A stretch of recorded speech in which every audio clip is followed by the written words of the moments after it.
तो हमेशा की तरह मंगरुआ ने अपना चौपाल सजा लिया है और आज चौपाल पर हमेशा की तरह अपने भाई विवेक उमराव जी हैं। ऑस्ट्रेलिया से इन दिनों भारत के प्रवास पे हैं, ऐसे प्रवासी भारतीय कहे जाते हैं। कितने दिन हो गए भारत की ओर आए हुए सर? 1 हफ्ता से ऊपर हो गया। 1 हफ्ता से ऊपर हो गया। मैडम कहाँ हैं? ऑस्ट्रेलिया में। बच्चे अभी वहीं हैं जी। क्या खींच लाया भारत की ओर और क्या वहाँ योजनाएं हैं? वहाँ पर क्योंकि यहाँ पर ज़मीन पर काम करता रहा हूँ हमेशा, तो वहाँ पर रहते रहते जब बच्चा बड़ा हो गया तो वहाँ पर सुविधा बहुत अच्छी है, सुरक्षा है, ऐश्वर्य है, लग्जरी है, बहुत कुछ है वहाँ पर। लेकिन जो मैं मिस कर रहा था वो मैं सार्थकता मिस कर रहा था कि जीवन को सार्थकता के साथ जीना चाहिए। और ये मिस कर रहा था कि कैसे जो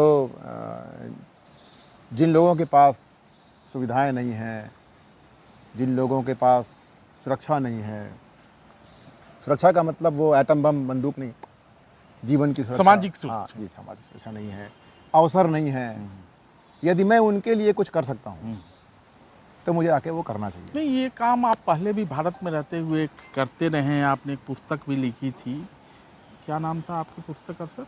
मानसिक सामाजिक आर्थिक स्वराज्य की ओर। क्या था उस पुस्तक में संक्षिप्त में अगर?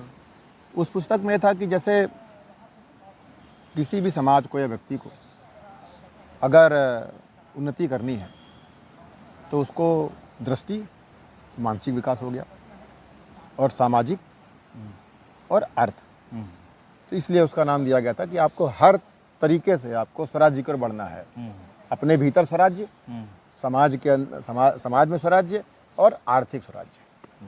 तो इसलिए उसका नाम दिया गया मानसिक सामाजिक आर्थिक स्वराज्य। माने मानसिक रूप से भी खुद को खोलना है, बिल्कुल।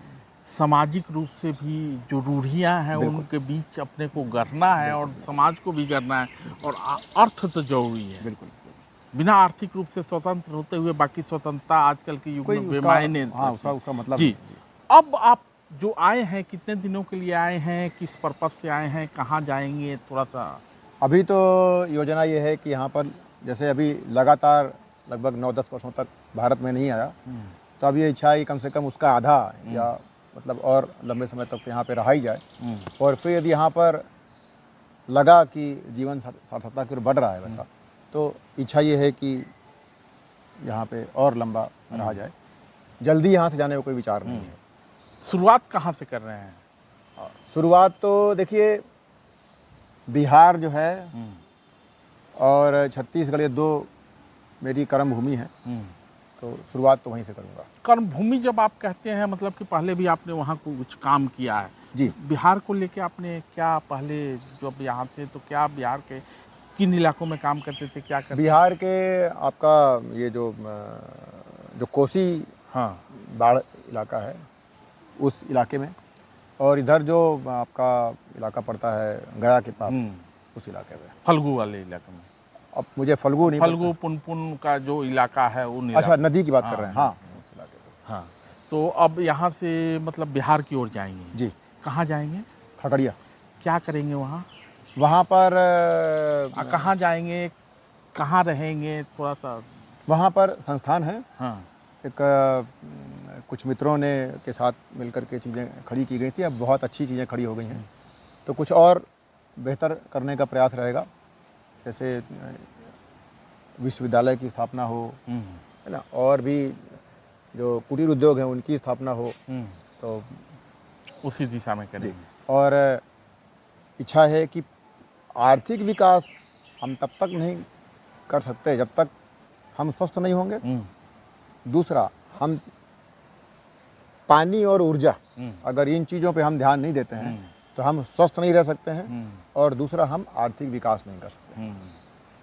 ऊर्जा की बात और पानी की बात, पानी और ऊर्जा दोनों का आजकल सामंजस्य देखा जा रहा है। सौर ऊर्जा की भी बात हो रही है, जल ऊर्जा की बात तो होती रही है। आजकल प्रधानमंत्री ग्रीन एनर्जी की बात करने लगे हैं, ग्रीन एनर्जी की दिशा में हम लोग बढ़ रहे हैं। और इस चुनाव में एक बात बार बार ये कहा गया कि अब आप बिजली के खपतकर्ता मात्र नहीं रहेंगे, आप बिजली के विक्रेता होंगे। माने गांव वाले बिजली पैदा करेंगे और बिजली बेचेंगे, उस दिशा में भी कुछ?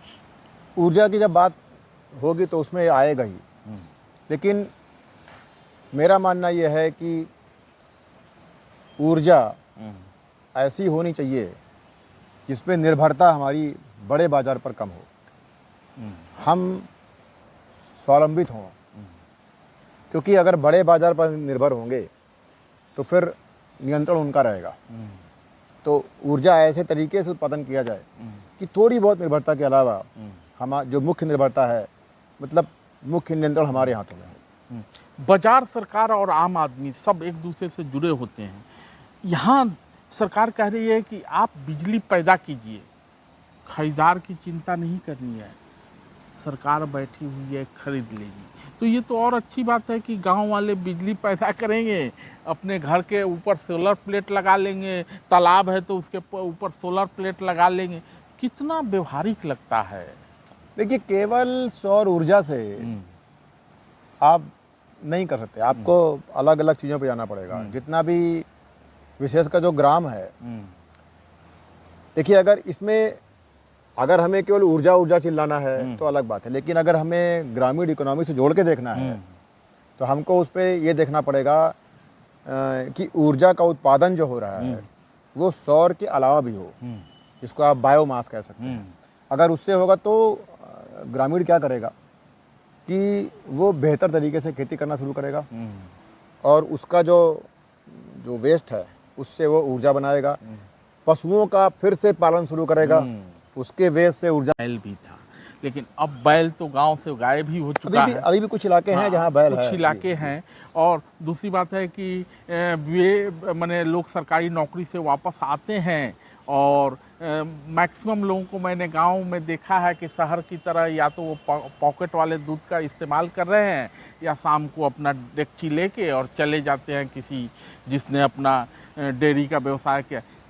लेकिन कुछ लोग पशुपालन के नाम पर अभी भी दरवाजे पर एक गाय ही रखे हुए हैं, जबकि हमारा जो दरवाज़ा था पहले वहाँ भैंस भी होती थी, पहले वहाँ गाय भी होता था, पहले वहाँ बछड़ा भी होता था, बच्चियाँ भी होती थी, बैल भी होता था, बकरी भी होती थी। तो वो सारी चीज़ें अब जब आप 9 साल बाद आए हैं तो जब जाएंगे, हालांकि आप जिस इलाके में जा रहे हैं वहाँ तो चीज़ें मिलेंगी। चीज़ें चूँकि कोसी का इलाका है और वो इलाका अभी बहुत बदलाव नहीं हुआ, फरकिया इलाका है। हाँ, अभी बहुत बदलाव नहीं हुआ, तो उन लोगों के लिए कुछ लिखने पढ़ने की भी योजना है आपकी? देखिए, काम भी करना है और लिखना पढ़ना भी है, क्योंकि बिना लिखे पढ़े तो बात डॉक्यूमेंटेशन जरूरी है, बात बननी नहीं है। तो विवेक जी ने एक किताब लिखी थी, महत्वपूर्ण किताब। अब ये जब अपनी यात्रा को धीरे धीरे आगे बढ़ाएंगे, उसी क्रम में इनका लेखन भी जारी रहेगा और हमें उम्मीद है कि अंत में कुछ एक और किताबें सामने आएंगी। हर साल 3-4 किताबें आएंगी। हर साल 3-4 किताबें आएंगी। तो घुमंतुओं का ये देश रहा है। एक घुमंतु यहाँ से घूमते हुए ऑस्ट्रेलिया चला गया था, फिर वहाँ जब बच्चे सब एक ही बच्चा है, मैं बच्चे कह देता हूँ तो ये थोड़ा चिढ़ने लगते हैं कि संतोष भाई एक ही बच्चा है, तो मगरुआ एक ही बच्चा कहता है, तो बच्चा अब स्कूल जाने लगा है, मैडम भी अपने काम में लगी हुई हैं। अब ये फिर से इनको अपना गांव, अपना देश याद आया है और इसलिए मगरुआ कहता है कि हर दिल में एक गांव बसता है और भारत में बसे हुए गांव विवेक उमराव को फिर से भारत की ओर खींच लाया है। धन्यवाद विवेक। धन्यवाद।